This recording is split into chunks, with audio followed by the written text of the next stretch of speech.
Hey everyone, welcome back to another episode of Stripped by Sia, your podcast for strippers, sex workers, and all the fancy naked people in between.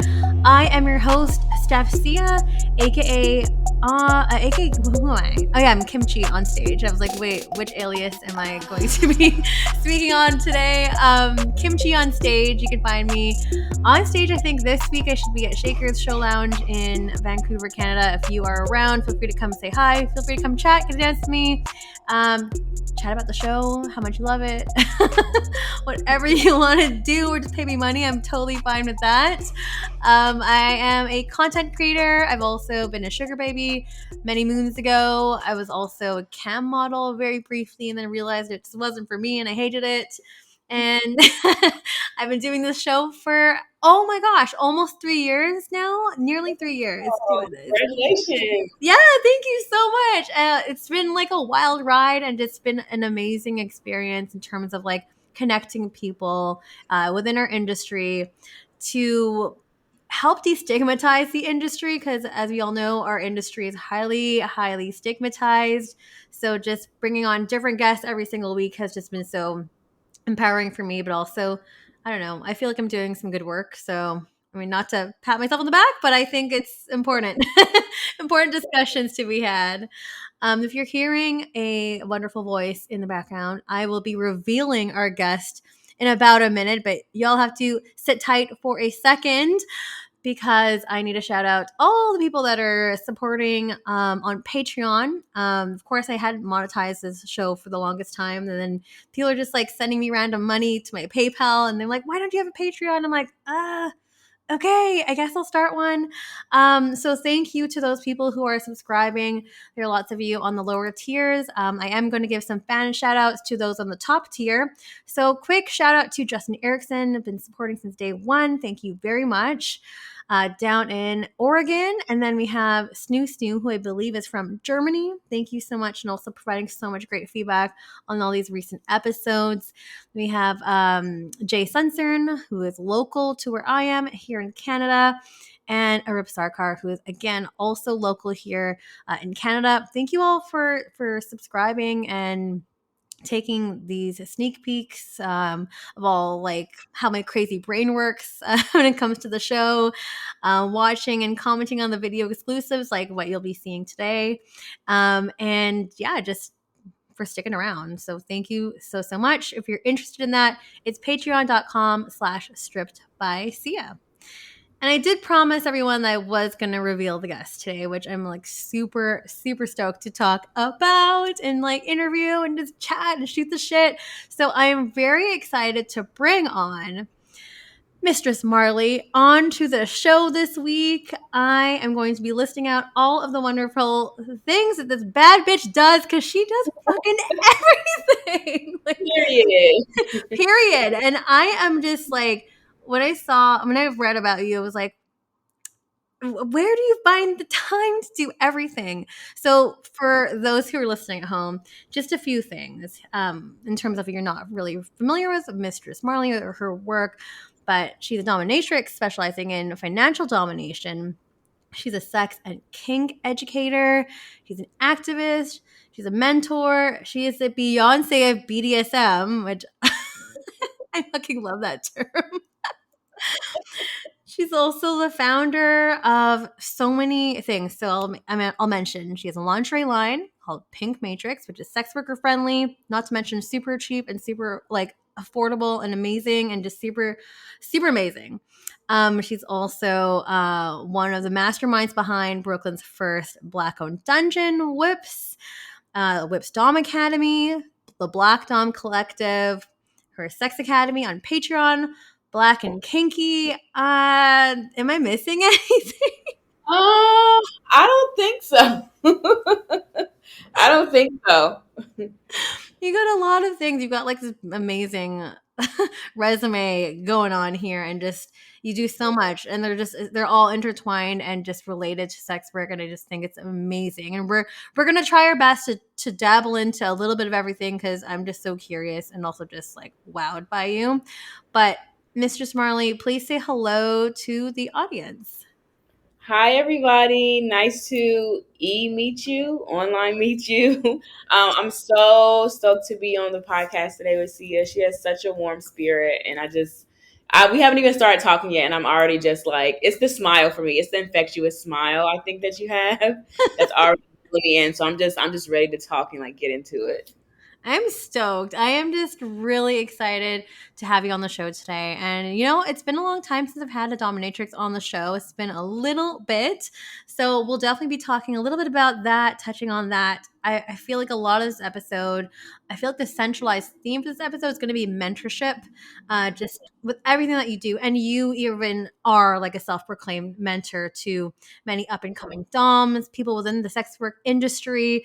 So I really want to be able to highlight that because it seems like a huge thing that's guiding your career in this industry. But gosh, if I were to throw the mic back at you, um, how would you introduce yourself to the audience? And some Okay. people hate this question, but like, who are you? So I'm Mistress Marley. I'm a pro dominatrix specializing in financial domination. I live in Brooklyn, New York. I'm also a sex and kink educator. I run Black and Kinky, Black Dom Collective. There's also Whips Dom Academy that is ran in Whips Dungeon that I just opened in March. So I just opened a dungeon. All around, I'm just someone just in this industry who really wants to make things accessible to Black Doms, brown sex workers, Black and brown sex workers, people who feel like they might have been left out of the conversation. Also, just talking on mentorship. Mentorship is huge to me because when I came in the industry a little bit around 4 years ago, I didn't have anyone to help me. Yes, I had the basics of Google and seeing like videos and stuff like that, but I didn't have anyone actually touching base with me to let me know the little things because I think when people first get into sex work, we just think money, social media, do some content. But there's so much little shit in the in between, like interacting with clients and all that stuff. Like there's so much. So me being able to provide that for upcoming, baby doms is really enriching. Yeah, it's so important, and like not even just talking about like doming specifically, but like even my experience as a sugar baby many years ago, there was like no one talking about that. Like it was like very like taboo, and I had Exactly. no one to talk to about this kind of stuff. So Yeah, same. I used to be a sugar baby in college. So I was a sugar baby. My first sugar daddy date was like when I was 19. So like a little mhm. further background. My first ever introduction to sex work was stripping. So I stripped in college. Yes. So I stripped for about a year, and then even when I moved to New York for grad school, I did a little bit of stripping here and there. So that's what my first start to sex work was. So just like you said, like it was taboo, no one really talked about it. I didn't really learn about it until I moved here to New York, and God, I learned about it. I learned about it through working in a sex club. So there's like oh just my so there's so many things. There's so many things. Okay, wait. Let's try to go back a bit. Like, where did this all begin for you? Or, like, what was your life before? Because I know that you have, like, a bit of history in terms of, like, you had a career in fashion as well, too. Where do you want to start? So I guess we can basically start from college. So I'm originally from a small town in North Carolina called Greenville, North Carolina. Grew up with a big family, three brothers, three sisters. Both my parents were around. Um, I was always just the kid in my town that was really weird and just like different from everybody else. Like I would always go to school wearing the crazy hairstyles, crazy shoes. So then when I went to college, I've loved fashion since I was in elementary school. So when I went to college, I majored in fashion design. And then from there, I moved to New York to do grad school. So me coming to New York was because of school. So I came here. I went to LIM College where I majored in fashion marketing. So fashion was just always my life. Like if you would have told me in my freshman year of college I would be doing this now, I'd probably laugh, but at the same time be thinking, yeah, I would do that because I'm big on zodiac. So I'm an Aquarius, and Oh, we just do crazy shit. Like we just love to do it. air signs. I'm a Libra, so I'm like, Okay. probably Yeah, vibe. we're like, let's just do it. So like all through grad school, I worked a ton of fashion jobs here in New York. I did like interning. I was assistant buyer at Tommy Hilfiger. Then I was a buyer at Gap. Um, I did so many different things in the corporate industry, but I was still living paycheck to paycheck very painfully. Like, Mm-hmm. not even a way of like, oh, like I was so excited to move 9 to 5 because I used to just work retail. So I was like, oh, I'm going 9 to 5. I'm moving up. Like, but that shit does not matter in New York. Like, like everything is so expensive. So then I was finding side jobs and I went on Craigslist, Aquarius thing, of course. And I typed in just like jobs and clubs, and this sex club came up for like older people in the city. So I went and I like applied, had the interview and got it. And pretty much my job was to be a hostess. So make sure that everyone had like champagne, everyone was good, make sure no one was really breaking any like rules. And there's an older lady that worked in coat check. And, we would have conversations on our breaks and stuff. And she was talking about how she used to be a dominatrix when she was younger. Ah, So, okay. like, my knowledge of being a dom was always like 50 Shades of Grey, which is the worst example anyone could use for themselves, especially a woman trying to get into it. Yeah. Like, those are my examples of it. And then like Rihanna was my favorite artist. So I was like, oh, I know the S&M song. I know that Chains and Whips excite me. Like, okay. But I like, love it. right. So like the more that I did my own research, like I would type in like dominatrix and just see images on Google, but it still wasn't really sticking. And then what happened was I Googled just like how to make money as a woman online. I knew there was webcam work and stuff like that, but I wanted to see if there's other avenues. And then that's when I saw financial domination. And that's Uh-huh. what brought me here today. There we go. Okay, so I mean, wow, this is a whirlwind of everything. But okay, then this is how you landed here. So so financial domination, like what did you learn? And maybe because we haven't had an episode in this in a long time since the last season. Did you want to just quickly prime the audience? Because we have a mix of, well, sex workers, but also like a lot of vanilla people that listen to the show, that people that don't even know anything about sex work, they're using this to like educate themselves. What is financial domination? Okay, so you have the big umbrella of BDSM, then you have like another umbrella of kink. And then under that umbrella is all the different kinks that people are into. And one of those kinks are financial domination. And financial domination is more so on the psychological side of kinks. So it doesn't involve much physical. I mean, majority of my clients, I want to say 95% of them I don't see in person. They're all virtual. So Mm-hmm. financial domination is basically when a submissive person gets off by handing a dominant person their money, whether it's sending them reimbursements, letting them drain their wallet, which is taking amounts of money over like a set amount of time, or whether it's just them paying your bills, paying for food, paying for gas, for Uber, whatever it might be that you need, they pay for it. And that can be them paying for it, like showing you who they are, like it's me, or just silently, anonymously sending money. So it's definitely something that people look at and say, there's no way that's real. Because when I Googled it, I said the same thing. I said, there's no way. Like, especially from someone coming in sex work, I know that money is always in the exchange for something. Yeah. Um, so in financial domination, it was like, oh, they can send me money and I don't even have to send them a picture or say hello or anything. So that's pretty much what it is. It's all like psychological. Yeah, very, very psychological. I'm glad you mentioned that too. I mean, there's a lot of mind games that come with that, power play that comes into that as well. But when you first Googled financial domination, like what came up for you and what was the appeal that kind of like hooked you in? And like, how did you go from a Google search to actually doing it and making it reality? So when I saw financial domination, um, the first person that came up, she does phone sex operations. She teaches it. Her name is like Amberly PSO. Oh, So yeah. Yeah. yeah, so she's like, that's the first thing I saw because she was teaching people how to do Findom. But at the time, I'm like, I don't really have it right now to pay for like an ebook. Let me just keep trying to like go and go. And then that's when it led me to Twitter. And on Mm. Twitter, if you even type in Findom in the search box, you'll see a whole world of financial domination. So when I, searched it up and saw all these women posting about it, like posting their receipts after they've eaten, like send me my money back. You're gonna fund my life today, losers. Like the way they were talking, I was like, oh my God, there's so many people that's doing it. But one thing that stuck out to me the most is I didn't really see women that looked like me doing it. Ooh, yes. I would love to pick your brain on this because can we just Yeah. talk about doming? And I'm just going to say it out loud how white it can look. Yes.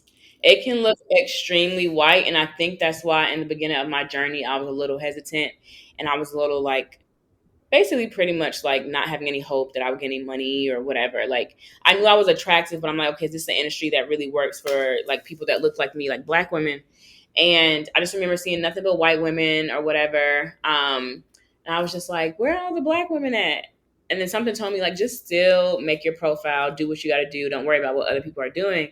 But it was to the point where like I would reach out to like white doms or white women that I saw and just try to ask for advice. I would even offer to tip them, send them like a little something for their time. They would either ignore me, block me, or just be like, you can go learn from someone else or whatever. Which no one is obligated to teach me, but for me, you had some people that were just plain like I can't teach it, which I am like admire the honesty. But then you just had some people that just straight up would block me and ignore me, and I'm like, oh my gosh, there's really no one helping like other women out there with this. That's Um, crazy. yeah, so like just seeing how the industry was, like it was just always in my mind to say like, and I'm big on manifesting. I was like, I'm gonna change the route of this shit. And Good. I think I did that. I think I was able to do that. I was like, I'm gonna change. I'm gonna like bring so many Black women into this, and then that's when I got into everything else that I do. Oh my gosh. Well, yeah, I mean, you've definitely made your mark in the industry and also just doing everything that you're doing and just like making a safe space for Black and brown women because I mean, even a person like myself, I'm a person of color and just not being able to see anyone or being able to resonate with other people, like that can be really, really challenging. Like, yeah, like can you tell us a little bit in terms of like how you got out of that funk in terms of like I can actually do this and I can find success into this because it can be really disheartening at first. I think I got out of that funk because even as a little girl, I never took no for an answer. So I was just I wasn't a bad child, but I was a questioning child. I always would say, why? Like, why can't I do this? Why can't I do that? Well, this is how I'm going to make it work. So like, for someone like me that never took no as an answer, I didn't see it as like, I'm not going to do it. Was I discouraged? Yes. But I was like, I'm still going to do what I have to do because I want to be that one person that makes it out or that one person that just does what they needed to do. So I just said, fuck it. I made my profile. I started doing my content. And to me, like posting like sexy pictures and videos and little stuff like that wasn't really foreign to me because I did stuff like that anyway. Mhm. Um, and I always felt like I had the gift of gab, especially previously being in sex work, having sugar daddies, being a stripper. So I had that knowledge or whatever, and I knew like how men, act in this industry, how you're gonna have some trolls, how you're gonna have some rude people. Like I already knew what it was. So I Mhm. pretty much just jumped in, and I just said to myself, eventually I was like, "There's no groups for Black women that look like me. Let me make one." And then that's how I Mm. started Black Dom sorority from there. Oh, yes. I mean, okay, I definitely want to talk about that. I mean, I want to talk about so many things. So, like with your brief stint, well, not, I don't know if it's brief, but your work as a stripper and also your sugar baby work too. How did those experiences benefit or like help you in being like a dominatrix, and also how did it differ because they can look a little bit different as well. Yeah. I think it definitely helped me in language, as in getting what I want, because as a stripper, when you're trying to sell those VIP rooms and you're trying to do like sell other rooms and do what you have to do, you use the gift of gab. Not saying you're in their face trying to do like a marketing pitch or whatever, but you're being very like innocent and sweet and all giggly and just the art of persuasion in these industries, right? So, like, I knew that was there. I knew that I would be able to have conversations. I knew I would be able to persuade these subs to like pay me money, do whatever they have to do. Um, and then it also really differs because I feel like in stripping and in being a sugar baby, you're kind of like catering to the man. So Hmm. it's kind of like you're doing what, not doing what they want you to do, but you're doing something that benefits them. So like being a sugar baby, they're most of the time setting the dates. They're telling you where they want you to go. They have a certain look sometimes. When you're a stripper, your boss is telling you like when you can come in and work a shift, like what set times you're doing or whatever. Like, and to me, it's more tiring. Those jobs are more tiring to me. Being a sugar baby was tiring, Yeah. and I still have sugar daddies, but they're more so like calm and they're submissive, which works for me. But Hmm. like a stripper was tiring and being a sugar baby was definitely tiring. So it definitely differs in the way of I feel like I have more freedom over my work. Totally. Totally. Yeah, yeah. Gotcha. I mean, going back to doming as a general topic, does it always have to be aggressive? Because I've had conversations with many dominatrixes, and there's different styles as well.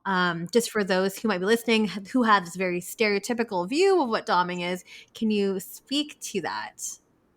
Yeah, so a lot of people have this misconception that being a dom is all about, being aggressive and get down and shut up and do what I say, but there's so many different types of personalities when it comes to doms. Like you can be sensual, you can be bratty, you can be nurturing, you can be aggressive and sadistic. I consider myself to be sensually sadistic. So I'll whoop your ass, but I might nurture you along the way, or I might say something really sweet along the way. So it really just depends on your personality. Like there's so many different ways you can go. I mean, there's a lot of doms that do gaming, so they dominate through like while they're gaming and on their headsets and stuff like that.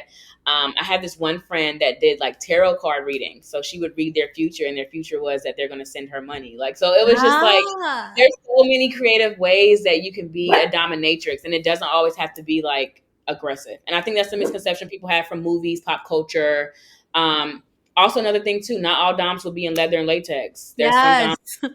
There's some doms that will do stuff in lingerie, regular clothing, cosplay. Like there's so many different types of like things that we can do. And I think now with, social media blowing up BDSM and being a dominatrix, we're able to get so many different ideas from different places. Totally. I mean, on that line too, in terms of like busting these myths and these misconceptions, um, from other people that I've spoken to as well. Like, and I'm not sure if you have an experience with this or have an opinion on this, but with doming specifically and just the BDSM world, I've heard of instances where some, and this goes back to a conversation about hierarchy, and some people were saying that it's looked down upon if you have sex with your client or your sub and whatnot. And like, what are your thoughts on that? It's definitely like this whole hierarchy thing is definitely a lot with it. It's crazy because as sex workers, we're always banding together to get the vanilla people to accept us. But even within our own industry, we're putting stigmas on stupid shit. So like Yes. my thing is, I always tell people sex work is work, no matter what type of work it is. Whether I'm stripping, escorting, um, doing dom work, doing cam work, doing OnlyFans, it's all sex work, and we're all fighting for each other. We already have enough judgment from the outside, so why even bring that shit inside? Like we really need to stick together. My work, whether I get naked or not, does not make me any less important than anybody else. It does not make me more of a whore than anybody else. It's what I decide to do in my work. Because at the end of the day, we're all providing a service. And I think some people come into Dom work and, I'll get the vanilla people that want to come into this work that have done no research. And it's crazy because I answered a question about this on my Instagram and someone was like, I want to do this work, but I have a husband and I don't want to get naked. And I think I just kind of went off on her. I was like, you need to just pretty much focus on why you want to do this work and why you think getting naked is wrong. Like, Mm-hmm. to me, you're disrespecting other sex workers by saying that, and sex workers that do get nude, you know? And for someone like me that's come from different areas of sex work, I used to strip. So I'm used to getting topless and getting naked. To now where I don't really get naked as much or naked at all, I still know that at any time I might have to go back to that position. I don't think people realize at any time you never know what you might have to do for survival. Yeah. Yeah, so I just people that do that, especially like it's so funny because a lot of OnlyFans girls think they're not sex workers. I'm like, you're a sex worker. It's okay. Sex work, I try to tell people sex work does not always mean penetration, but Yeah. sex work is selling the image of sex, sensuality, any of that nature, anything for a service. So that's my opinion on that. I can go on a whole Oh my tangent about God. it. Me too. I can go I'm like, go Well, off because I can go off. it angers me. Like I've legit went off on people and like have gotten blocked by people for this, for like saying like you need to stop thinking you're better than the next person because you don't take your clothes off. Yeah, At the end of the day, I hate to say it, but at the end of the day, they all see us as whores. So just might as well whore it up. totally. I was just gonna say, like when you were saying that earlier, I was like, well, we're all whores. Yeah, we're all whores. Like we're all whores. Yeah, I mean, one last note about the hierarchy is just, it's so problematic and that shit Yeah, needs to stop. Like, and I like the fact that I see that and like so many big, like, quote unquote stars making comments that just perpetuates that. It's just like, oh my yeah, gosh, it's stop. crazy. It's really crazy. Sorry, I had to take us on that tangent there, but back steering back to the conversation. You mentioned that's how you started the Black Dom Collective. Can you speak to that? Like, what is that? Black Dom sorority was created from, like I said before, the lack of having groups of women that look like me.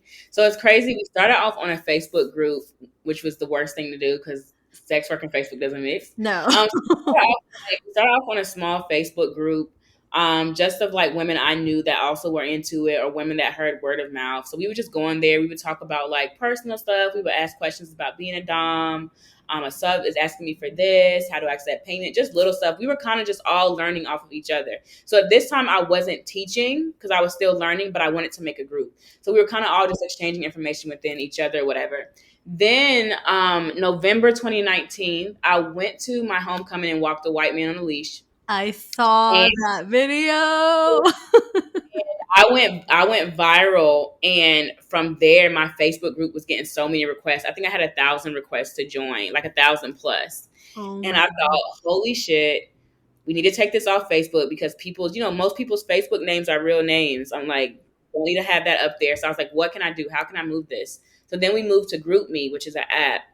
And then from there, that's when I decided to name it Black Dom Sorority. And there was so much wealth of knowledge. I was starting to teach a little more by then. So then I started charging for the group, but it was only like $5 a month. So it was very cheap. Yeah. And I still keep that same like business model now. But it was very cheap, and we all came over to GroupMe, and then from there we just blossomed, and I named it Black Dom Sorority, and I started making like different like regions, like Black Dom Sorority Northeast and Midwest and West Oh, Coast, yeah, and South. So it really like took off. expanded. Yeah, Yeah. really expanded. So we've had a range from just like so many members. Like we've had thousands of members, and I had to scale it back because I really wanted it to be a more intimate group of the people that were serious. Because in groups like that, you always have lurkers that just want to be nosy, see what's going on. They want to get into sex work, but then they don't want to get into sex work, or whatever. So then I had Yeah. to like bring it down. But that's pretty much what Black Dom Sorority was, and we've done everything from toy drives to backpack drives for kids. Sex workers that Wow. have children. Yeah, sex workers that have children that might be in need, and stuff like that. We've had holiday parties, so it's been a lot. It's been a lot. That's so amazing. And just the fact that it was just like a little thing that you wanted to, establish community, and just Mhm. like bounce ideas off of each other. I love how like organic that came and then just like grew and blew up basically. Yeah, yeah, definitely. Wow, that's awesome. I mean, I feel like we need more of those groups, and it's hard to find those groups sometimes, that are publicly, like they're like public knowledge or like publicly available. Because as you Yeah, mentioned, like, yeah, I mean, a couple Facebook groups that I'm in that are secret, like, have been taken down because of like trigger words or like stuff within the algorithm that gets picked up, and it's just like yeah, can be a dangerous place to be. But yeah. that's really awesome. That's super great to hear. And like, what has like the like I guess now because you're in more of like a teaching role, do you still have that intimate kind of vibe where people are still like encouraged to share and like the people still have that sense of community, or like how is that being facilitated? Yeah, so through my Patreon, I have a Patreon called the Sex Academy. It ranges from $5 to $100 a month. $100 being the one-on-one like mentoring with me. So within the regular tiers, the $5, $10 tiers, I have a Patreon where people can come in and ask their questions and stuff. Because on my Patreon now, I have over 700 students. So it's basically impossible for me to answer every individual question, especially of people that might can't afford the higher tiers or whatever. So to make it fair, what I do is I put the Discord chat so that way, pretty much we can ask each other questions. Do you know about this? Do you know about that? That way, it's not leaning so much on me as like, oh, she needs to be available all the time, because I love a work-life balance and I'm very strict on that. Good. Um, yeah, so it builds community, and also we have like a section where like we put our content, so we help each other retweet each other's content and get each other's stuff out there. So it's a little community that we've built that's pretty much close knit. That's awesome. And I did take a look at the Sex Academy that you have on Patreon. And like, again, like you offer so many different tiers and stuff in there. And again, a really, really low cost barrier to entry, which is awesome. And can you talk about accessibility and how, like, what kind of importance that weighs upon? So accessibility is super important, especially in sex work, because the main thing everyone needs to know in this work is safety. Um, there's even been times where I've taught free safety classes. I'll do like a free Zoom. I did a free FinDom marketing class or whatever for people. Because my thing is, I don't want it to be something where someone couldn't keep themselves safe because they couldn't afford a class. Right. So I never want to be that barrier of, oh, so and so really could have learned this from me, but I was charging $1,000 something. Like, it's insane. Like, and I've seen courses and classes where it's been like $2,000, $3,000, and I'm like, Jesus Christ, like, you Yeah. know. So I mean, get your bag, do what you got to do, but some stuff, really needs to just be out there and be taught in a way. So that's why I did the Patreon, where it's $5 a month. You're learning all these things, and you always have access to the courses. It's not like the courses are there and they disappear. They're always there. And Sex Academy has been up since April 2020. So I started a month after the pandemic. Wow. And it has over now, I want to say 150 courses and growing. So there's always something there. And accessibility in this industry is really important, because I look at somebody like me that didn't have any of this. And, I had to learn. I made a lot of mistakes starting out, but I really just hope that, me providing this information will help someone from not making those same mistakes. I love that. I mean, like, I think it's so important to have your programs and these resources to be accessible. Like, of course, like, not everything can be free. Yeah.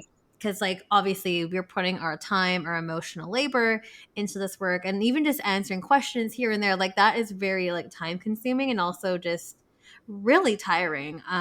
Because, of course, with our Twitters open, we get bombarded all the time.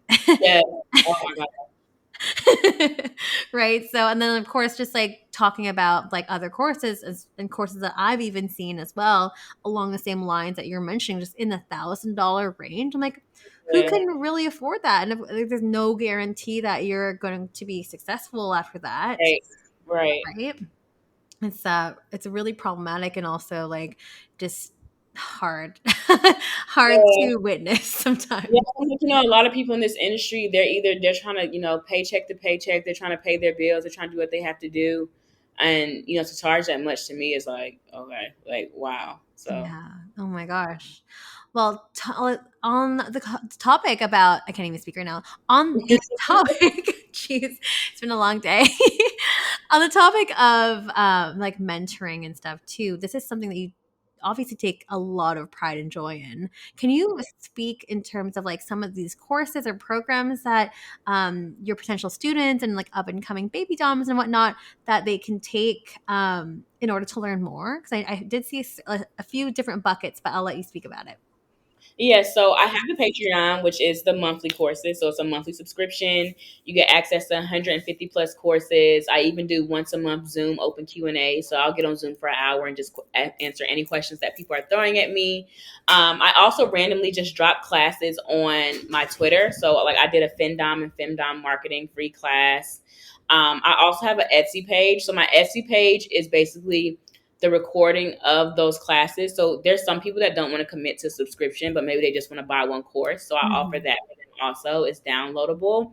And then I'm opening the Whips Domme Academy at Whips Dungeon this fall in August. So that will be an in-person academy for baby doms here in New York that want to learn not only from me and my business partner, Goddess Rue, who's also my best friend, but also we're going to bring in guest instructors from all around that can teach certain things, because I don't do everything in kink. There are certain Mhm. things that I don't know. I'm still learning. But instead of being irresponsible and trying to teach those things, I'd rather bring in an instructor that knows a little bit more. So we're also going to bring in we're going to bring in other instructors. So I'm very excited for that, because it's actually like a school and I'm going to be a professor. So I'm excited. Oh, oh my gosh, I'm so excited for you. And we have a ton of listeners in the New York City area. So feel free to peep these links, and they will be in the show notes, and I'll also promo them at the end of the show as well. So stay tuned. But talk to us about whips and what is that? I mean, I know what that is. I Googled you and I researched you, but for those who are listening at home, what is whips? So me and my closest friend, Goddess Rue, decided to open whips once we were renting out other dungeons for our sessions and dungeons that were white owned, and we felt like we were getting microaggressions, or we felt like there was some racism there. Just hearing feedback from other Black doms of what they experienced at certain dungeons. So we were like, we need to have our own space. We was like, what do we want this space to be? Not only do we want it to be a dungeon space for doms this session, but we want it to be a space overall for sex workers and people of the community. So even if you're not a dom, if you are, in any line of sex work where you're meeting a client and you might need to bring them into our dungeon for that, we have safety measures in place. We have like private codes for you to use to get in. It's 24/7, so you never have to worry about it like being shut down. It's private owned, so we're good there. And then we also rent it out for like people in the kink community that might want to throw parties, workshops. If someone wants to teach a seminar and need a place, they can come there. And it's at a very affordable rate of like $80 an hour. The reason why Very we did that, cool. we looked at like different spaces in New York, and a lot of places in New York are charging 300 plus an hour. Like, it's Yeah. insane. So we wanted to open it and just really have a space for us. And we also do other stuff there too. Like we did a content creation event for people that might need content for their sex work, but didn't know where to start. We had like photographers come, because photographers can be expensive too. We have Mhm. photographers and videographers come, and we have all these different rooms in the dungeon. So it's just an overall place for us to like hang out. I throw my Black and Kinky parties there. Yeah. Um, just a space for us, by us. Wow, that's awesome. Again, like I'm just continuing to be in awe of everything that you do and like your mission and your values, they are so clear. It's like everything for sex workers, everything for Black and brown people, health, yes, and just that again, like being accessible. Like this is so apparent in like pretty much everything that you do. How do you stay so headstrong uh, within all of this amidst all of your success? I have very good people in my corner. So my family supports me. My best friends, my closest friends, they all support me. A lot of my closest friends are DOMs or sex workers, so they know what it is. And not only that, like I said before, a good work life balance. Like I love my sex worker life, but I can get very vanilla too.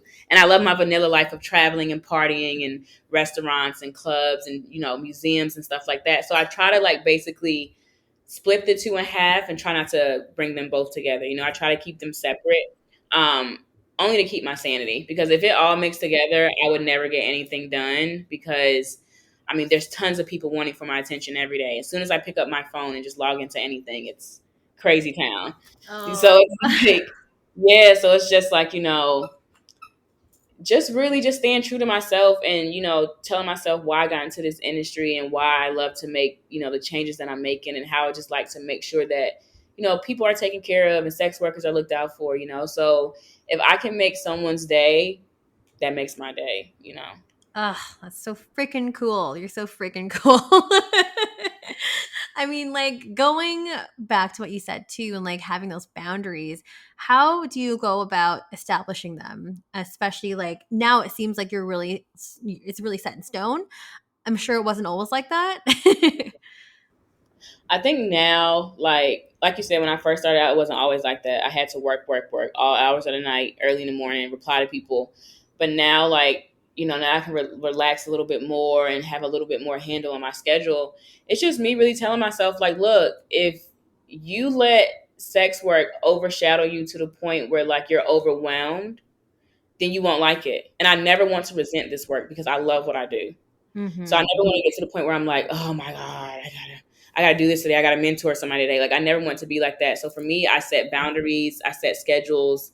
If Yeah. people are messaging me after a certain time of the night, I'll look at it and reply when I'm ready, like to the next day.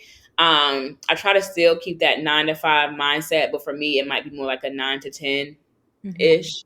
But like even with my clients, I set boundaries. Like even on my booking sites, do not contact me after 11 p.m. Like no calls, text first, because I don't need you randomly calling me just to talk my ear off. Let me know Yeah. what you're calling about, what you're trying to talk about. Um, just even setting boundaries like amongst people that are always wanting to reach out and say like, can you teach me? Can you teach me? Can you teach me? Can you teach me? I get so many messages of can you teach me? Can you teach me? And the information is right on my page. So now Yeah. it's to the point where I'm just like, if you can't read the information on my page, I don't think you're ready for my classes yet, because reading is going to be very fundamental. So just really setting those boundaries. It's like, a lot of people might look at certain boundaries as, oh, she's being a bitch, but it's like I have to protect myself and my sanity because I'm all I have at the end of the day. And you can be here today, gone tomorrow, especially with like social media trends too. People don't care about who the human is. They care about what the person is providing for them. People don't remember, oh, when she logs off, she still has a family. She still has to eat. She still has to do things that makes herself happy. She still has her bad days. I don't think people like realize that. No, people don't think that. And like what we put out on social media is like only a small glimpse, and it might not even be like reality, Right. And I think people forget that a lot, and they just see what you put out and on your exterior. And yeah, Right. people forget the humanizing aspect that, well, one, people just forget sex workers are human, and it's can be really frustrating. So I'm really like glad that you are acknowledging that you're aware of like, I need to cut this off, because yeah, like you and like myself as well, like it can be overwhelming to the point of burnout. Exactly. You Yeah. never want that. Yeah. Have you been there before with all the work that you've done and are doing currently? I think I had a burnout like at the beginning when I first started mentoring and couldn't get a handle on mentoring, still having my regular clients and still trying to live my life and do content. So I think that's when I pretty much had like a burnout. But now it's pretty much like I set my schedule. You know, I don't try to overwork myself. Pretty much just sticking true to the schedule. You have to stay to the schedule. And sometimes you have to tell yourself, like, girl, sit down, calm down. It's okay. This person can wait. Like, if you're going through something, this person can wait. You don't have to reply to them now. Like, give yourself some time. Like, you really just have to tell yourself these things. Totally. And I forgot to mention in the beginning of the episode, if you're hearing some squeaking and stuff, Mistress Oh, yeah. Marley, she got a puppy recently, so there's like some It's toys. okay. Oh my gosh. Okay. I'm not. He's like, put me down. He's a So little weak. cute. Yeah. Okay, I'll put you down. He's like, put me down now. He's like, put me down. So for those who are just listening at home and not seeing this absolutely adorable visual, subscribe on Patreon because your pup is so cute. So I had to get like a puppy. It was one of my vanilla things to do for myself. Hmm. Because I was like, I just need something that like I feel like I have to take care of. I don't know. I don't know. I love him though. I love him. Well, he's adorable. So, so cute. A couple last things I want to ask you before we wrap up and move over to a couple questions that came in from your fans. I just wanted to speak, like, because you were also mentioning, like, oh, when you were first kind of starting to get a handle on like mentorship and teaching. Tell us about that struggle, because sometimes like we don't ever hear about that side as well. I think for me the struggle was, are people going to believe that, like, am I believable? Am I believable that I know what I'm doing? Mm-hmm. Um I think my biggest struggle with mentoring has been like, did I answer that person's question to the best of my ability? Um, is this person going to leave my sex academy with like knowledge? Sometimes like you sometimes feel like you don't want to feel judged. You don't want to feel like, oh, did I answer that right? Am I doing this right? Are they going back and telling people I'm not doing it right? Like, there's so many different things that you have to like worry about within the mentoring and teaching. And also just feeling like sometimes you don't have the time that you should have, like it's hard. It's like you want to be able to help somebody 24/7, but logically you can't do that. Like, it's impossible. Um, and then also, like, when people come to you with self-doubt, sometimes you have to be a therapist as a Oh mentor. my gosh. That's the hardest part. I think that's the part that I'm like, when it first started, I was like, I didn't sign up for this. Because me personally, I'm someone that keeps my emotions in. I don't really share my emotions that much. I'm one of those people that believe in like, if something's going on, I got it. I'm gonna fix it. I don't need to ask somebody for help, whatever. I'm that type of person. So when people are coming to me sharing their emotions and like struggles within their life, I think that was the hardest part for me. I'm getting better at it now, and I'm good with like talking people through it and stuff like that. But I think the hardest part for me was like, oh wait, they're telling me their whole life story and I wasn't ready for this, Yeah, So I feel like that happens a lot. I mean, just as sex workers, we yeah. are often seen as therapists, which we're not. And And not just through mentees, like clients too. There's clients that will yeah, have like, a lot of stuff they're going through. that's yeah. I was definitely referring to that because like clients for sure sometimes just tend to just trauma dump or just like lay everything out. Like Yeah. especially remember that when I was a sugar baby and like going out with all these like lawyers and stuff and they're just like dumping all their work shit on me. I'm like, I don't know what to say to this. Like this Yeah. is boring. It's like, I just want my allowance. Yeah. Like, Where's the money? When's the dinner? right. Yeah. One last question for you. I just want, well, with everything that is going on in your life, with everything you do with the community, what are your next steps? Like, where do you want to continue to go to, or stop? That might be a thing too. I think my next steps is to like, I want a year where I can chill, make passive like income, and just travel wherever I want to go, like all year. Like I want to make it a thing to just travel. Because I travel now, but like I really just want to have a year of traveling. And also just to really keep growing within my community, keep throwing these events. Definitely travel more with my events. So I tend to stay on the East Coast, but definitely want to travel more to like Cali, Texas, places like that, just really get out there more. Ooh, well, again, manifest.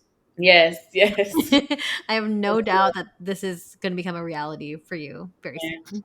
thank you. There are a couple questions that came in from the audience, and I feel like they can be potentially bigger questions. So why don't we go into that if that's cool? Okay, so the first one came in from Instagram. So, what are your thoughts on race play? My thoughts on race play, unless it's me getting reparations from white men, I just don't do it. Yep. Yes. There's some clients, not even clients, because they're not even my clients. There's some people on FetLife that will approach me and say, "Hey, I want you to be my slave," and they're clearly a white man. I want you to, Oh. I want you to play my black slave. They're like into, the role play with that. I just block and go. I don't even engage. I don't even do any of that. I don't even let that into my spirit. Yeah, I just don't do it. Yeah, that's a lot. Like I just that makes me Yeah, feel so uneasy and so like ugh, gross. I hate it. Yeah. I mean, for myself as an Asian woman, I mean, we're fetishized a lot Definitely. also by white men Yeah. 100% of the time. So Yeah. it's really exhausting. I'm with you. I don't engage in that at all. Like, I will make a statement to try to educate them. I'll do a one liner and, like, that's Yeah. it. Move I on. feel like in this industry, black women and Asian women, we get it the most. Oh, yeah. You know, we get the most fetishized, the most stereotypes. We get all that stupid shit, and it's just like, okay, it's 2022. Like, I'm just gonna block you. I'm not gonna sit here and go back and forth. Yeah. Get with the program. And your dog also agrees. So, the next question here. This person says, "Oh, I saw your video that went viral of you walking your sub on homecoming." And for everyone listening, like just Google it. It's pretty fucking amazing. And then I think someone wrote like, "Oh my gosh, you brought her sugar daddy!" Like, Oh yeah, yeah. And I was like, that's not my sugar daddy. yeah, you're like, girl, no, that's not what's going on here. Right. Um, sorry, what was I? Yes. So this person had seen your video that went viral of you walking your sub on homecoming. What is your take on playing out your clients as kinks in person? And it's a two-part question I forgot to mention. Okay. So, what's your take on playing out your clients as kinks in person? A second question: what about the other people that are not consenting in that scene? Okay. So I get that question a lot. Mm-hmm. Um, so the first question about the subs and in person and sessions like that, usually what they do is they'll write me what type of kinks they're into. Usually I have a list of what kinks I'm into, so it's not too far off. That sub in particular was into public humiliation, so he wanted to do public humiliation. And then Usually they'll approach me with the type of kink they want. I'll either agree to it or not agree to it. Consent is always my biggest thing. So it's never something where, oh, they're paying this, so I'm going to do it just because. If I'm not comfortable doing it, I don't do it. So from there, we go about the session. Just like with that sub too, like I make sure I do aftercare. So we did aftercare. For those who don't know, aftercare is really when you like help the sub come down. You come down a little bit from the session. And as for the question about the consent thing, so I get that question a lot when it comes to public humiliation. So I made sure that I was doing it at homecoming, and not only was I doing it at homecoming, I was doing it in an area where they were having alcohol, so it was going to be 21 plus only. And then also, what I make sure I do is I'm very aware of what's around me. So I make sure like there's no minors, there's no kids, Right. things of that nature. I, on my end, don't record. So the recording you saw of me was something that someone else took of me that I didn't know was being taken until I saw it. So I myself don't make it a thing to be like, I'm out here recording. Look at me. Yeah. Like, because, again, those people didn't consent to being recorded. Mm-hmm. Also, there's nothing crude going on. There's no nudity. I'm not beating him in public. Yeah. I'm not rating him in public. I'm not doing anything inappropriate in public. So to me, in those terms of public humiliation, it's just a white guy I have on a leash that's walking with me. You know, when you kind of break it down that way, it makes a lot of sense. And also it shows me and demonstrates like how responsible you're also being, because I've also seen videos and whatever BuzzFeed of other doms on the other side of the country, you know, walking people through grocery stores and stuff like that, where, you know, minors might be there. There might be children in the background asking what's going on. So I always make sure I know what events I'm going to and what places I'll be at before doing that. For instance, I did another public humiliation at a gay club, and it was a nightclub. So I knew everyone would be 21 and up. I knew there would be no minors there. Right. It was one of those clubs too where anything goes. Everyone was just having a good time, and they loved it. So you always want to just be aware of where you're going. Right. I would never do it in a grocery store. I would never do it in a library. It's just like places like that to me are off limits. You know, I don't even like to do it at parks. I don't even like to do it at parks because kids could possibly be around. So you just, you know, mindful of those things. Yeah, and also it just sounds like you have quite a bit of a process as well. Like one, you have your offerings already, and you can either accept, not accept, you know. Right. And I think that's really cool because I don't know if you have any stance on this, but do you believe that there is some kind of like responsibility that needs to be had and demonstrated while doing public humiliation kinks?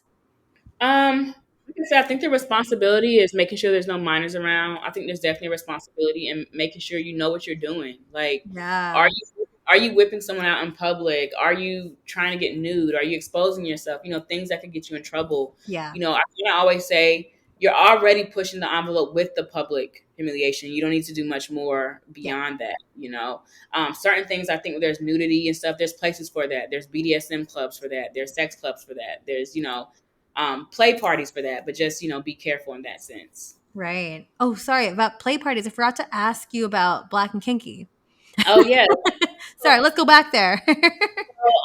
Black and Kinky is a play party series I started 3 years ago after I was working at the Swingers Club, and it was just a lot of old white people there, and I was like, how can I bring this to my demographic and make it really fun and up to date and hip? So then I started Black and Kinky, and we started out with just a small party in an Airbnb where we weren't supposed to be doing that.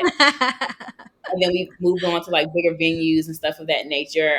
So it's something that's for Black and Afro, Latino, single men, single women, couples, however you identify. If you're single, if you're a couple, you can come.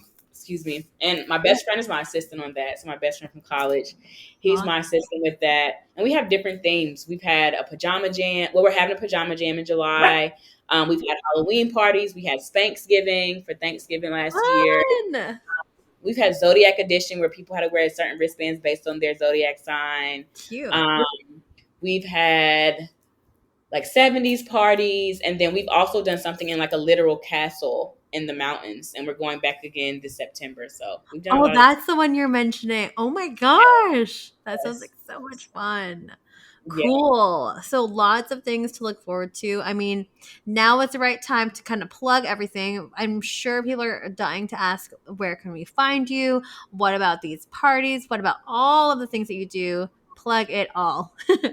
Yes. So, well, social media deletes me a lot, so I go back and forth a lot with that. But you can find me on Instagram at Marley, but it's Marlee Mistress. So Marley Mistress.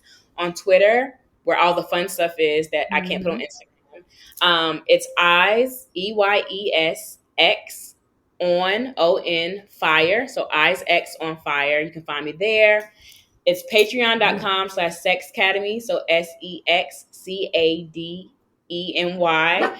Also from my Marley Mistress page on Instagram, I have all my links to my lingerie line, Pynk Matrix. I also have Black and Kinky up there. And I also have the tag for Whips Dungeon. So really, if you go on any of those sites and click the link in my bio, you'll find everything that I'm doing, everything that's going on. We have Black and Kinky has a castle retreat coming up in September. So if you want more information about that, you can follow the Black and Kinky page. And that's pretty much all the craziness I have going on right now. Pretty much all the craziness. You have a lot of craziness going on. Yes, a lot. But it's all good stuff, and like I'm just so happy that I got a chance to speak with you today, to have this amazing conversation on mentorship and just all of the freaking crazy awesome things that you do. Again, as mentioned earlier, all the crazy things that you do for the community. It's just truly admirable. So thank you so much for coming on the show today. For everyone else at home or walking your dog or something, wherever you're listening to the show, it's Stripped by Sia on all podcast platforms. If you are listening on Spotify, feel free to follow the show and rate 5 stars if you like it. If you're listening on Apple, a review and 5-star rating would also help. But of course, I hope that's legit. Like, don't just do it because I'm telling you to, although that'd be great. But I would love your honesty and your feedback on that. New episodes every single Sunday. It is Stripped by Sia on Twitter, on Instagram, and Patreon as well. And we'll catch everyone in for another episode next week. Thank you, Mistress Marley. Thank you.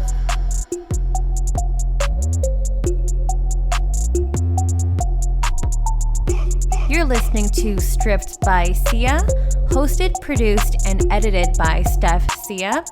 Music by Ted D. Graphic design by Maria Bellandarama, and photography by Ian Dabrin.